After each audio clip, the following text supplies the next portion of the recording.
Man, we're gonna come out the gate. I think it's gonna be spicy coming out the gate, man. All right.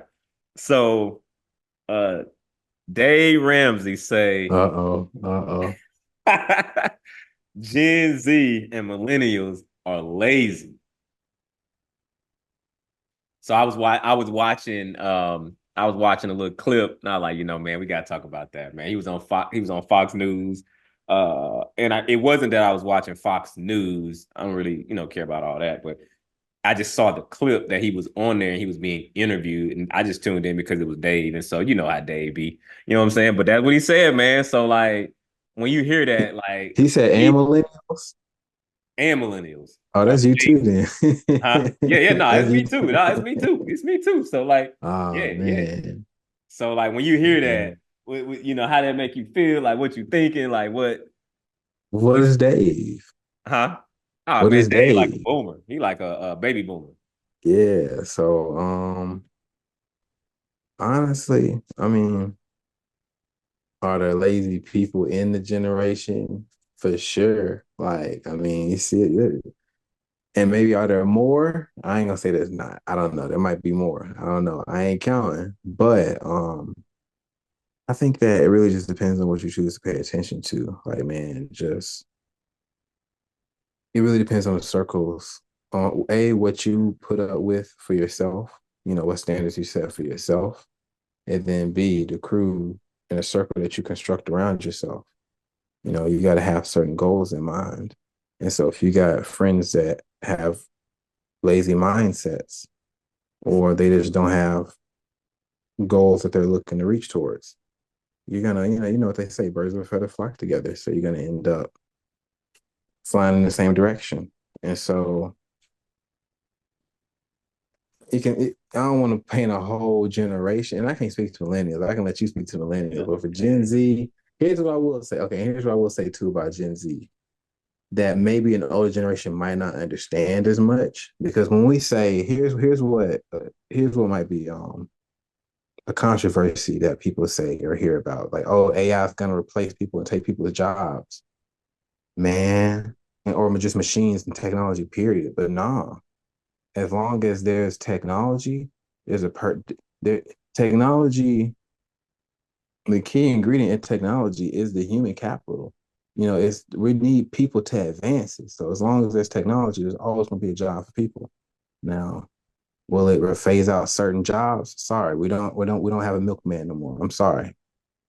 I ain't never seen Milkman. I was born in 2001. I've never seen one. I'm sure it Yeah. was a good person though. I'm glad he had that job. And I wish, I'm sure he found something else to do. But we don't cry for the milkman. Why do we cry for other jobs that AI can replace?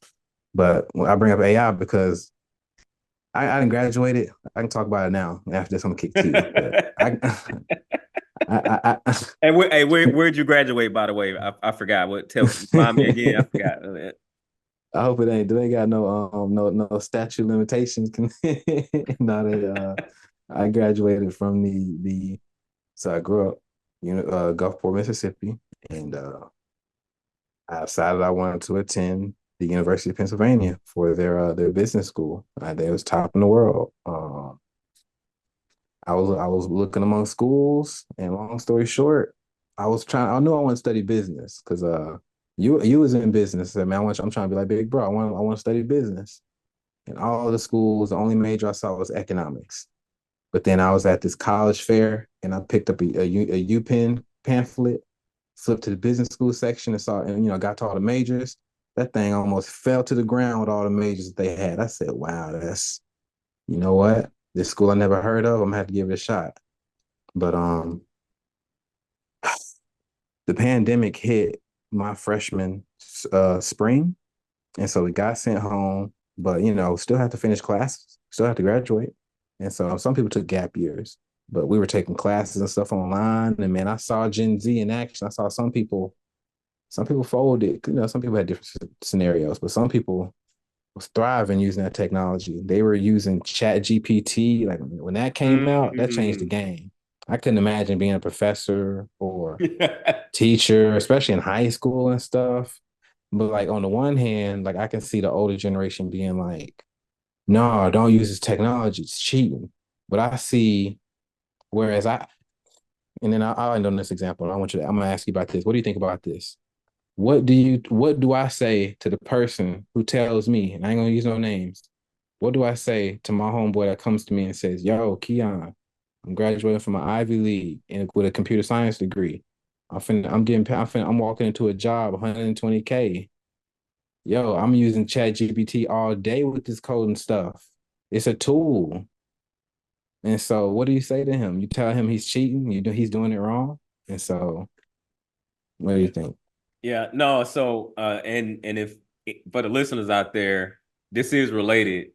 Uh, Dave Ramsey saying Gen Z and millennials are lazy because you're basically that's kind of what you kind of speak to that. But no, for me, I actually explore. I look at it from a balanced perspective. I look at it as like they were an early adopter, and you have people that are still on the old thinking model, if you will, and so Mm, they're framing it as cheating. And I guess in a traditional structure, it could be, I could see how you could say that. But from the earlier adopter perspective, they're the person that's going to be the early adopter, and they're the one that's probably going to flourish in this AI world, if you will, because they're looking at it as a tool, and they're leveraging it as their assistant. And so you already have some intelligence within you, because if you don't have any common sense, like you're not a productive person, like if you don't have some type of intelligence already, it's not going to replace that. So right. basically it's just going to become your assistant, like, and just Hmm. help you become more productive. And so you know how Right. people have virtual assistants or people have executive assistants, like, so it's like it's basically your personal researcher. You know what I'm saying? And so basically that, and you're using it in that way. And so I think it's challenging folks to look at it in a different way. In terms of they're being creative, they're using their creativity, they're combining the tools, their creativity, and being productive with it and getting a result. And so it's like, how can you say I'm cheating on that? That's not what Dave Ramsey was speaking to. Dave Ramsey, just to add a little bit more context and color. I know it was a little spicy topic, so we just having fun. But basically, he was basically saying that I'm paraphrasing, was like they were just talking about saving, investing naturally, and some people were, and basically summing it up like people were like, well, I don't even know if I'm gonna live to see this, investing Right. consistently. But it's like, well, if you live all for today and not prepare from a financial perspective, and you do live that You're gonna long. wish you ain't make it. Facts, right? And so, and so that's really what the context was. And really, he was saying, hey, it's a segment of folks. They just they sorry, they are lazy. But then there are some segments in both generations where they crushing, they doing their thing. And so he was balancing how he was saying he wasn't just but for these internet streets, you got to be spicy when you come out the gate. You know what I'm saying? No different from a news headline, but yeah. Yeah. But that was good insight from you, and kicking it to me. But yeah, that's my take on it. I don't think everybody lazy, and you can never, when you generalize, and you're already kind of, it's going to be kind of a hot take already, because you're grouping in the high performers, the people that is making it happen, and so mixed in with the people that's not making it happen and not doing what they, say that they want to do, but they're not doing it. You know what I'm saying? Right. Yeah, well, to my point though earlier about Gen Z and millennials, I mean, just based off of you, I mean, you might be an outlier. I don't know, but I would consider you an early adopter, especially in terms like the AI trend. I just remember a while back, you was telling me, it's like, yeah, like, this is where it's at. It ain't going nowhere. Yeah. And I was like, yeah, yeah. But for some reason, that light bulb hit me like a month ago. And I was like, Mm, yo, like, and I guess specifically, I had a certain scenario that I was like, yo, I need to do the scenario. Or I need the certain situation I need help with. And I say, you know what, I'm gonna give this ChatGPT stuff a chance to just help out. Why not? It's like, wow, like that stuff will run through a wall if you train it to. yeah. Yeah, So, yeah, no, that's a fact. Like I said, it's your personal assistant. Like it's your personal. If you can wrap your head around hey, it's your personal assistant. you got to prompt your assistant to do something, to go Right. do something and bring it back to you. But Hmm. they're not physically going anywhere. It's a tool to where you type it in. You don't even have to be perfect at it, and it'll potentially help you.